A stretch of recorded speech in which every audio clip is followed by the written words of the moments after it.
कहानी की शुरुआत इस टाइम स्टैम्प से होगी, लेकिन छोटा सा इंट्रो देखना चाहते हो तो you can continue from here as well. So after the release of Godzilla x Kong the new empire, I came across numerous videos जिनमें उस मूवी की कंप्लीट स्टोरी को एक्सप्लेन किया गया है।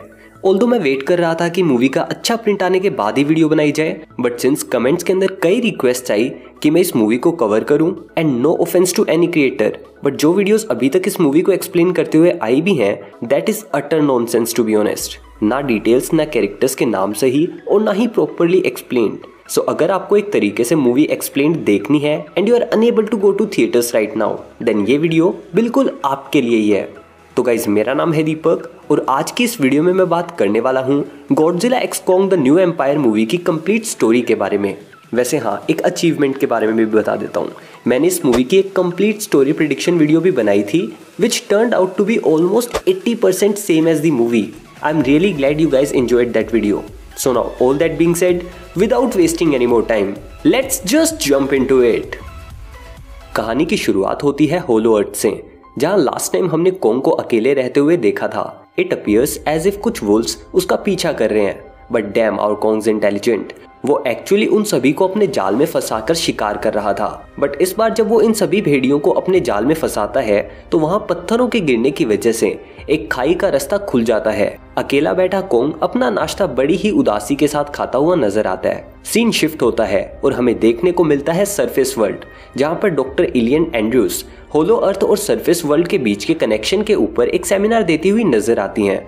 फिर नजर आता है गॉडजिला, जो कि रोम में एक खतरनाक टाइटन से लड़ता हुआ नजर आता है, एंड इसको दिखाया जाता है एक हीरो की तरह, जो कि उन खतरों से लड़ता है जिनसे इंसान नहीं लड़ सकते। खैर, फिर भी through out the story notice करना, गॉडजिला ही इस मूवी के अंदर मेन विलन से ज्यादा इंसानों को मार देगा।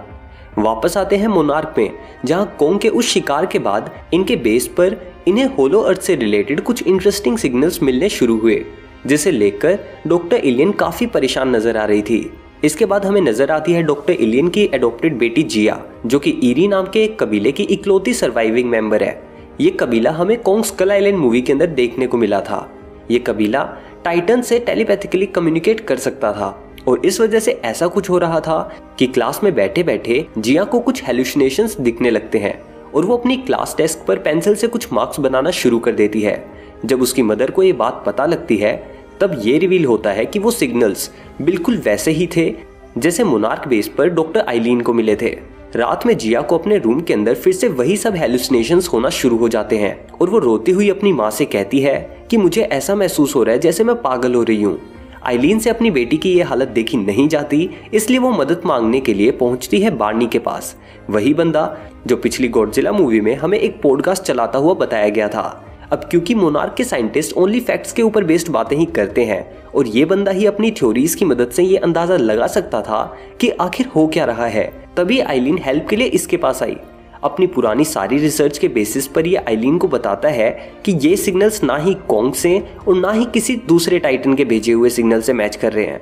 ये सिग्नल्स ऐसे महसूस हो रहे हैं जैसे कोई इंसान इन्हें भेज रहा हो। यहाँ पर वो इसकी आगे हेल्प करने से पहले कहता है कि उसे भी इन्हें होलो अर्थ के अंदर ले जाना होगा।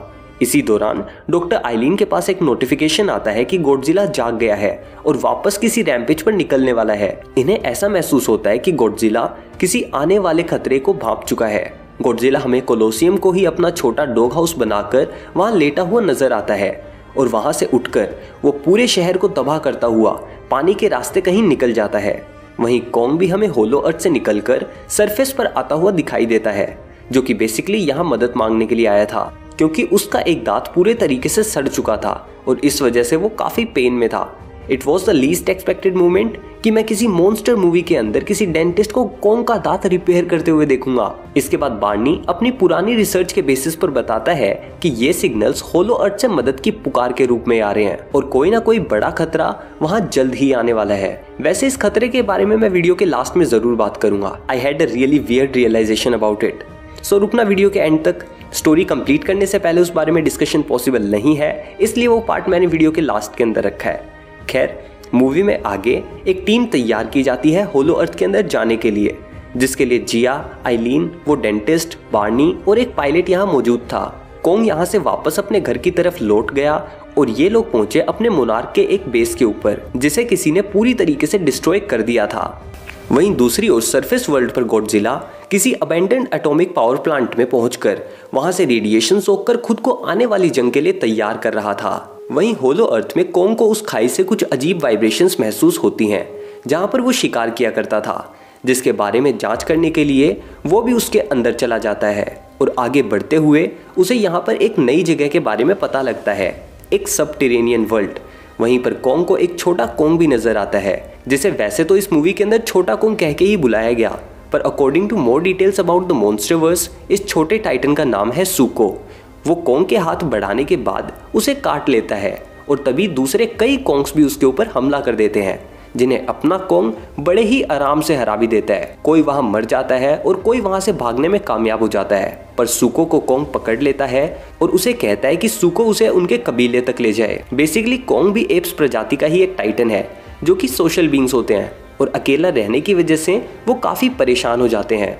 दूसरी ओर दिखती है अपनी होलो अर्थ एक्सपीडिशन टीम, इसे पावर रेंजर्स टीम नाम दे देते हैं। स्टोरी में इधर उधर नाचते रहेंगे तो इनको एड्रेस करने में हेल्प मिलेगी थोड़ी सी। तो जब ये सभी उस सिग्नल का पीछा करने के लिए निकलते हैं तो मोटे वाला रेंजर ज्यादा शाना बनने की कोशिश कर रहा था, पर इसे एक पेड़ जैसा दिखने वाला टाइटन निगल लेता है।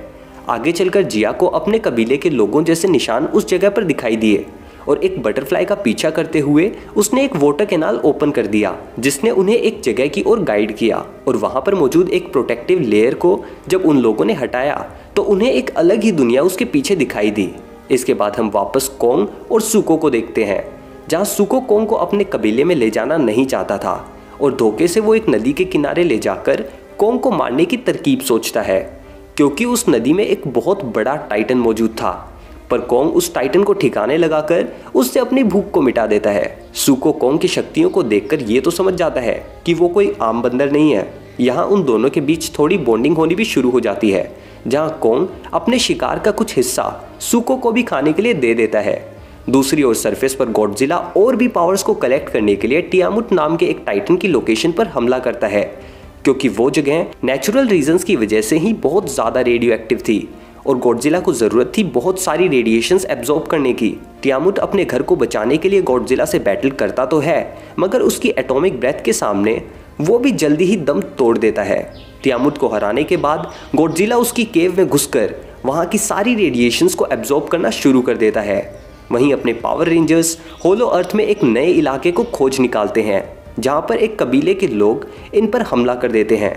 ये सभी काफ़ी ज़्यादा सरप्राइज थे इंसानों को होलो अर्थ में पाकर। इन्हें पता लगता है कि ये भी उसी ईवी कबीले के ही लोग थे जिनसे जिया बिलोंग करती थी, पर इनकी सभ्यता धरती की सरफेस पर मौजूद ईवी कबीले से भी कई 100 सालों पुरानी थी। इन्होंने ही वो सिग्नल्स धरती की सरफेस के ऊपर भेजे थे। उनमें से एक कबीले की औरत जिया को पहचान लेती है और वो उन्हें बंदी बनाकर यहाँ से ले जाते हैं। उनके कबीले की हेड जिया का हाथ पकड़कर उसका पूरा माइंड पढ़ लेती है कि आखिर वो कौन है और कहां से आई है, और उसे पता लग जाता है कि वो उन्हीं के कबीले का एक हिस्सा है।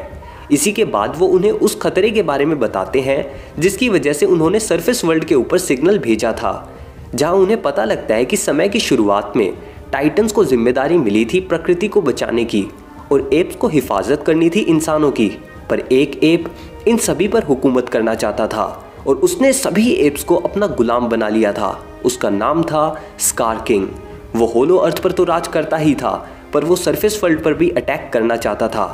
पास्ट में इसके और गॉडजिला के बीच एक युद्ध भी हो चुका था, जहां इसके पोजेशन में एक बहुत पावरफुल टाइटन है जिसे इसने हिप्नोसिस से काबू में किया हुआ था। उस टाइटन का नाम था शीमो और शीमो की मदद से उसने गॉडजिला को बहुत बुरे तरीके से हरा दिया था। वहीं हमें नजर आता है कोंग, जो उसी स्कार किंग के कबीले तक पहुंच गया था। वहां पर उन सभी गोरिल्लास पर जुल्म होता हुआ देखकर वो वहां के गार्ड्स को भी मजा चखा देता है। तभी हमें देखने को मिलता है वहां का मालिक और उन सभी का राजा स्कार किंग, जो कि कोंग के पास आकर एक बार तो उसका मजाक उड़ाता है उसके नकली दांत की वजह से। इसके बाद वो सबसे पहले सुको को मारने के लिए आगे बढ़ता है, क्योंकि वही कोंग को यहाँ पर लेकर आया था। पर सुको की माँ या शायद बाप, जो भी था ये, वो सुको को बचाने के लिए स्कार किंग से माफी मांगने लगता है, पर स्कार किंग उसे लावा में धकेल देता है, जिससे सुको भी काफी ज्यादा अपसेट हो जाता है। इसके बाद कोंग उससे बदला लेने के लिए स्कार किंग से बैटल शुरू करता है। स्कार किंग अपने हड्डियों वाले विप्लैश से कोंग पर कंटिन्यूअस अटैक्स करना शुरू कर देता है, जिसके ऊपर एक मिस्टीरियस आइस क्रिस्टल लगा हुआ था।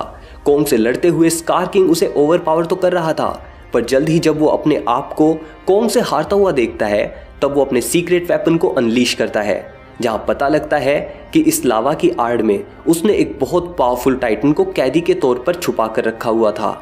वो था एक आइस टाइटन जिसका नाम है शीमो। उस क्रिस्टल की मदद से इस शैतान ने इस टाइटन के ऊपर कोई काला जादू करके रखा था, इसलिए शीमो को उसकी कही हुई हर बात ना चाहते हुए भी माननी पड़ती। इस वजह से शीमो अपनी आइस ब्रेथ से कोंग पर हमला कर देता है। अपनी एक्स के साथ साथ उसका पूरा हाथ भी उस बर्फ से जम जाता है। यहाँ सुको उसकी मदद करने के लिए उसे भागने का रास्ता दिखा देता है। कोंग वहां से बचते हुए अपने घर की ओर लौट आता है, जहाँ कुछ गोरिल्लास तो उसका पीछा करते हुए उसके जाल में गिर जाते हैं और कुछ उसकी चाल को समझ गए थे, लेकिन सुको की मदद से वो गोरिल्लास भी वहां मर जाते हैं। सुको भी अब कोंग की मदद करना चाहता था अपने गार्डियन की मौत का बदला लेने के लिए। Back to our power rangers, जहां जिया अपने कबीले के लोगों के साथ बहुत खुश थी और उसको इतना खुश देखकर डॉक्टर आइलीन भी ये डिसाइड करती है कि वो उसके भले के लिए जिया को अपने लोगों के साथ छोड़कर वहां से चली जाएगी। खुद को ऐश कैचम समझ रही है। यहाँ के लोग एक मशीन को चलाना शुरू करते हैं जिससे वो प्रोटेक्टिव कवरिंग हटना शुरू हो जाती है और कोंग और सुको वहां से अंदर आ पाते हैं।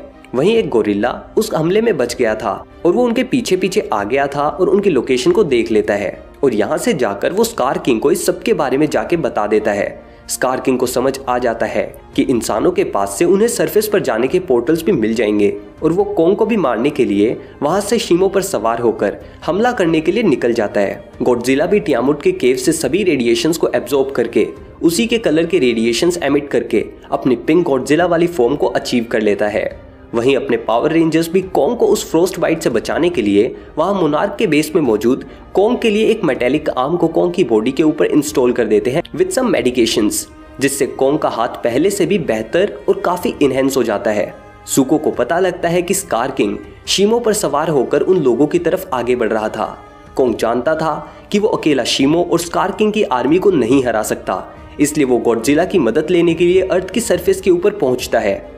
गॉडजिला कोंग की प्रेजेंस को सेंस कर लेता है और इजिप्ट में वहां पर पहुंच जाता है, जहां से कोंग अर्थ की सरफेस के ऊपर निकलता है।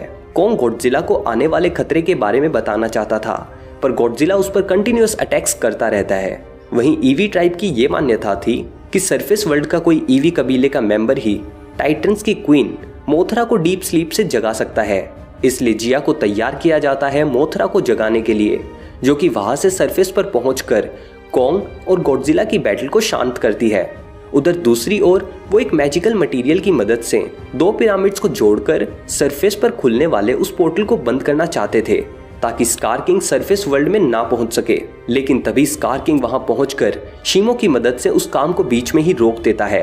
यहाँ पर गॉडजिला और कोंग भी पहुंच जाते हैं, जिसके बाद हमें इन चारों टाइटन्स के बीच एक भयंकर युद्ध देखने को मिलता है। कोंग तो स्कार किंग को अपनी मेटेलिक आर्म की मदद से ओवरपावर कर रहा था, पर गॉडजिला के लिए शीमो से लड़ना थोड़ा बहुत मुश्किल हो रहा था।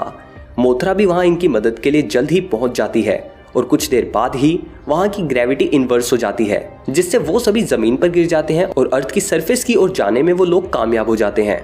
सबसे पहले तो वहां पहुंचकर स्कार किंग शीमो की मदद से वहां के एनवायरनमेंट को फ्रीज करना शुरू करवाता है, ताकि वहां शीमो को बैटल में एडवांटेज मिल सके। ऐसा चल ही रहा था कि गॉडजिला और कोंग इन्हें रोकने के लिए वहां पहुंच जाते हैं। कोंग भी अपने एक अटैक से स्कार किंग का एक दांत तोड़ देता है और उसी की तरह उसका मजाक उड़ाता है। मौके का फायदा उठाकर गॉडजिला और कोंग स्कार किंग को उसके आइस क्रिस्टल से दूर कर देते हैं, जिसकी मदद से वो शीमो को कंट्रोल कर रहा था। कोंग उस क्रिस्टल को तोड़ने की कोशिश करता है, मगर स्कार किंग उसे रोक लेता है। तभी यहाँ पर एंट्री होती है कोंग की एक्स को लिए भागते हुए सुको की, जो कि उस कुल्हाड़ी से उस क्रिस्टल के टुकड़े कर देता है।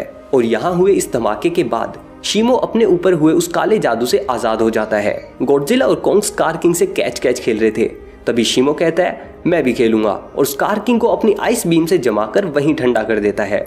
और इस जमे हुए राजा को कोंग नीचे जमीन में दे मारता है और उसके सारे ख्वाब और साथ ही साथ उसके पूरे शरीर के भी टुकड़े टुकड़े कर देता है। गॉडजिला अपनी एटॉमिक ब्रेथ की मदद से बादलों में शीमो की जमाई हुई उस बर्फ को भी हटा देता है। शीमो भी उस एटॉमिक ब्रेथ को देखकर एक एक्साइटेड बच्चे की तरह देखता हुआ नजर आता है। इसके बाद हमें दिखता है होलो अर्थ, जहां डॉक्टर आइलीन जिया को वहां छोड़कर जाने को रेडी थी, पर जिया उसे कहती है कि आई बिलोंग विद यू और काफी इमोशनल होकर वो दोनों बाकी लोगों के साथ वापस सरफेस अर्थ पर लौट जाते हैं। उनके जाने के बाद मोथरा उन पोर्टल्स और सभी डोर्स को वापस रिपेयर कर देती है और कहानी के अंत में हमें दिखता है गॉडजिला जो चौकड़ी मार के वापस कोलोसियम के अंदर सो गया है और कोंग होलो अर्थ में अपने लोगों के पास पहुंचता है, शिमो को अपना पालतू और सुको को अपना एडॉप्टेड बच्चा बना के। And that wraps up the complete story of Godzilla x Kong the new empire, जो कि मोस्टली मुझे तो कोंग की ही स्टोरी लगी with an extended cameo of Godzilla. हाँ, इस मूवी में कोई पोस्ट क्रेडिट सीन नहीं है तो स्टोरी वाइज तो इस वीडियो का अंत हो गया है। बट हाँ, इस वीडियो के बीच में मैंने एक जगह पर कहा था ना कि ये जो पूरा खतरा हमें मूवी के अंदर देखने को मिला इसके बारे में लास्ट में बात करूंगा। तो यार बात है इस मूवी में उठी सभी प्रॉब्लम्स के रिगार्डिंग। मैं तुम्हें 5 सेकंड देता हूँ, वीडियो को पॉज करो और नीचे कमेंट्स के अंदर बताओ कि आखिर तुम्हारे अकॉर्डिंग इस मूवी का विलन कौन है।